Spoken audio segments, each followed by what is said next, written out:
Wala kang tissue dyan? Wala kang tissue eh. Wala kang tissue. Ay, hindi nga. Basta kilig ko. Hoy! Ba't may mga manok dyan? Bossing, magandang gabi po. Anong magandang gabi? Nagkukondisyon na kami. Ano kondisyon? Oo. Inir ko na namin kasi nga, pag di mo inir ko na, nang-ano sila, hihingal-hingal. Ito nga ano? Hindi ako nga, boss. Parang kasali si aircon, tsaka si ilaw. Ano ano? May makakala nyo eh, di sila mahal, pati kuryente, pati Meralco ngayon eh, napakamahal na, pati lahat. Eh, ganyan ang tamang pagkondisyon ako. Tapos may mga tayo.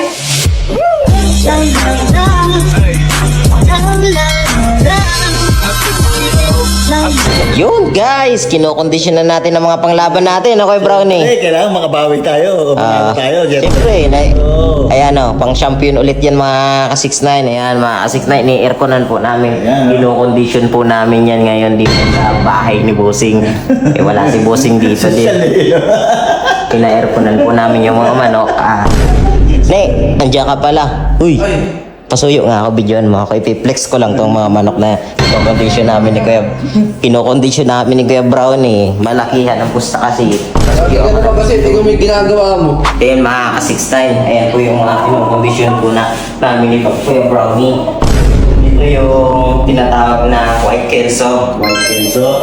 Tsaka ito naman yung tinatawag na Greek yung tawagin sa amin. Pero tawag talaga dyan, ano ba tawag dito? Panawayon. Kanawayon. Kanawayon. Kanawayon, ano?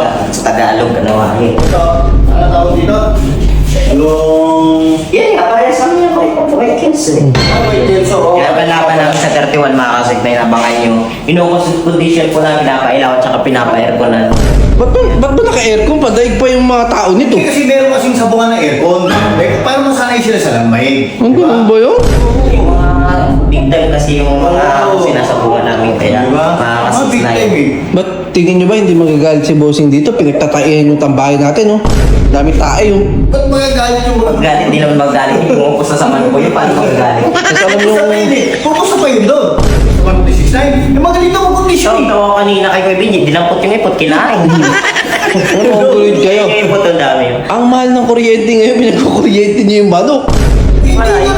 Ganun talaga eh. Kesa namang wala sa... Alam mo, ang pagmamanok, inaalagaan din yan. Tamang pag-aalaga yan. Pag di mo ginastusan yan, wala mahina ang dating niya sa sagrada. Huwag na huwag mo titipid sa pagkain, sa kuryente. Kailangan Sige. suporta. Yun na nga, ang tanong ko sa inyo ba yung kuryente? Ha? Sa inyo ba yung room na to? Eh, hindi. Pusing. O, nagpaalam kayo dalawa. Huwag nang paalam. Di, Yung sinasabi ko. Yung sinasabi ko. Oh, kasi, puta, liti ko mo po yun, no? Papahiran yung ipot, buwa ka ng ano. Ha? Pahiran mo. Papayaran ba yan? Si Bossing ang papayaran mo, no? Pagka ano? Gagi ka, magagalit yun sa ipot. Hindi! Bossing na, marunong po na siya eh. Pag Kaya mga ka-6'9 na abangan nyo yung mga galaw nito, yung sayaw nito, ilalagay namin sa comment section. Pagka sinabong po namin sa 31, abangan nyo po itong mga ka-6'9. Wait, Kenzo, no? Ay! Ay! Ay! matapang! Tapa. Yan, Pagka, ano, aray ko. palaban na siya. Hindi na siya makapaghintay. Di ba? Pati ikaw tinuto ka. Alam. Kaya nasobrahan sa kondisyon niya. Yan. Eh, nasobra yan sa pag-issue nila. Tapang yun. Saka yung mga manok mo, sosyali. Ay, ano to? Ano ba't mayroong ganito pa? Kinokondisyon ko rin yan. Ano kondisyon niya? Marami. Pero, huwag mo nang alihin. Kasi ano yan eh. Puro manok yan. Oo, nakarelax na sila. Kaya lang pagkukondisyon mga ka-6'9 na manok kasi matagal na akong nagsasabo. Kailangan ini-airconan nyo muna yung mga manok nyo bago nyo isagupa. Kasi nga, yung manok nakakapagpahinga dahil sa init ng panahon ngayon, hindi pwede na basta-basta lang sa labas mo ilalagay. Di ba? Kailangan naka-aircon din. Dapat, masanay din sila sa ilaw, hindi lang sa aircon. Kaya, So, siyempre, parang tao lang eh. Ang pagmamanok, parang tao lang yan. Pag di mo inalagaan yung isang bagay, wala. walang mangyayari, di ba? Walang, alam ba, ikaw, hindi kita pinapakain ng masarap, naiga ka na kung saan-saan. Mahina ka. Hindi. Naalis ako sa'yo. Hindi, kung manok nga. Gato talaga ito eh. Alam mo si 16, di ba sabi niya matagal na daw siya nagmamanok. Matagal na siya nagmamanok, panalo na lang ang kulang. Hindi, marami na ako na ipanalo Marami eh. na ito na ipanalo. Hindi. Hindi lang niya binibidyo, no? Marami na ako na ipanalo. Oo. Ako na lang hindi niya ipinanalo. Pero ito sa manok kasi mga ka-6'9 eh.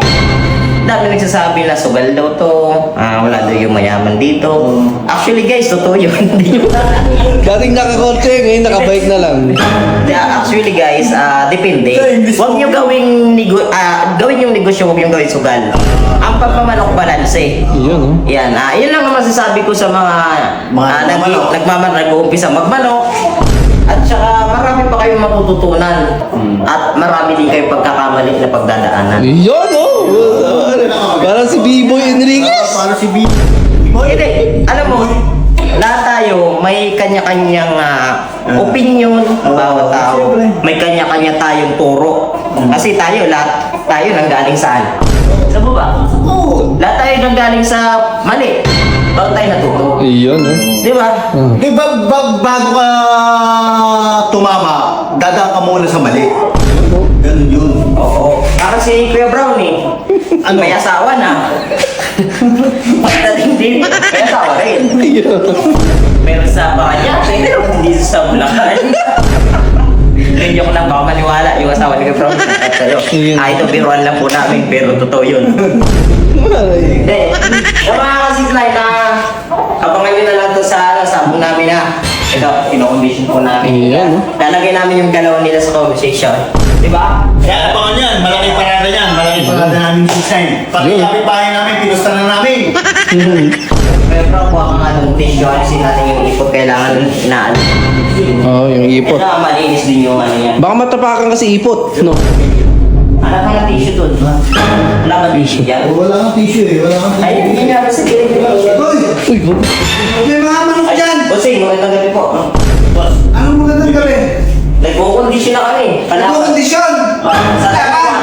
Inir ko na namin kasi nga, pag di mo inir ko na, nang-ano sila, hihingal-hingal eh. Ito na ano? Hindi, oo, boss. Parang kasali si aircon, tsaka si ilaw.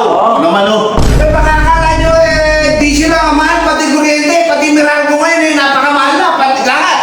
Ganyan ang tamang pag-condition ako. Dito sa labas. Tapos may mga tayo.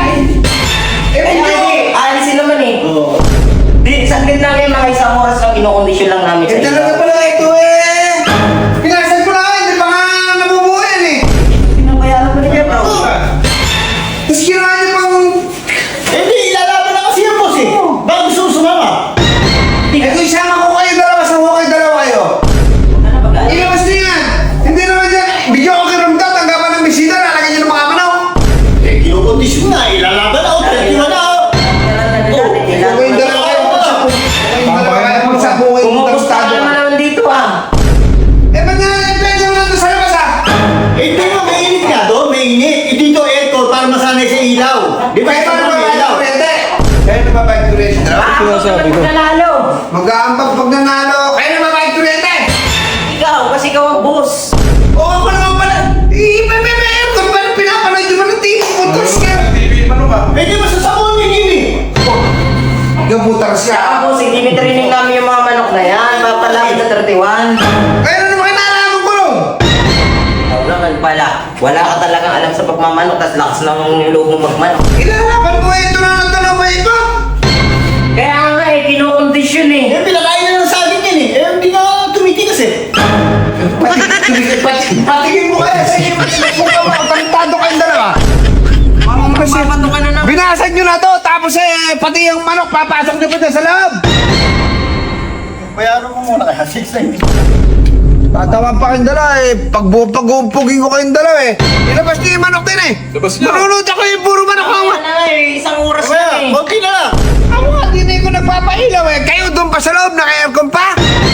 Dami na bigot, di kaya pupusta sa manok mo. Eh di huwag ka pumusta. Yung manok ko, ako, yung manok ko nga, hindi nilang eh. Kakabilay Kayo ka eh, dito di pa sa aircon. Ha? Kakabilayin ka niya. Eh ano ko kabila, ilabas nyo yung dalawa to. Kung ayaw yung pag-umpugin ko kayo, ilabas nyo na to. Ilabas mo kayo, bro. Di na nyo ilagay. Eh, Naka-air yan ang gano'n yan eh. Buhat yan eh. naka-aircon eh. Manok naka-aircon. Saan ako manonood ng TV? Di na yung sa labas manonood. Eh, ba, hindi pa pwede. Magdala ka lang ang buwan dyan.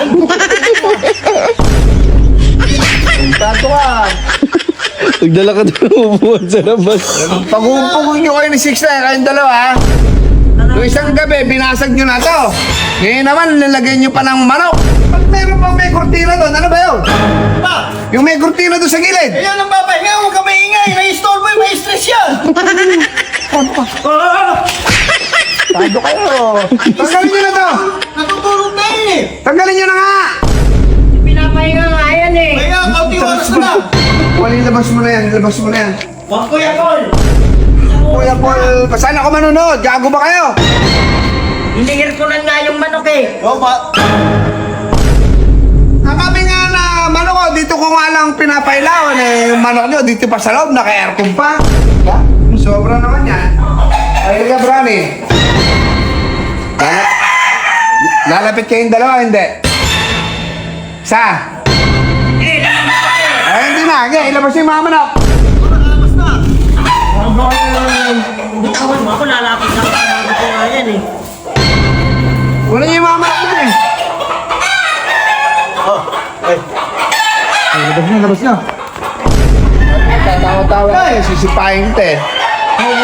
Hoy, saan dadalhin Baka mo? nakakalimutan yung dalawa. Yung salamin na ipapagawa nyo, ipagawa nyo yan ha. Hindi mahuli, oh. Chinalasin ko talaga kayo. Baba. Go, Pico. Ba't pati ako dinadamay mo? May nagpa-video lang tong bata na to, eh. Kita dyan eh. Pinong-kondisyon nga eh. Ano kondisyon? Ikaw ay palulusutin ko sa salamin pag ako nabusit eh. Ikaw ang pinakamalit. Pinakamatigis ang ulo mo. Pag ikaw na... Kailangan ng ano kasi lamig ng manok pagka ilalaban.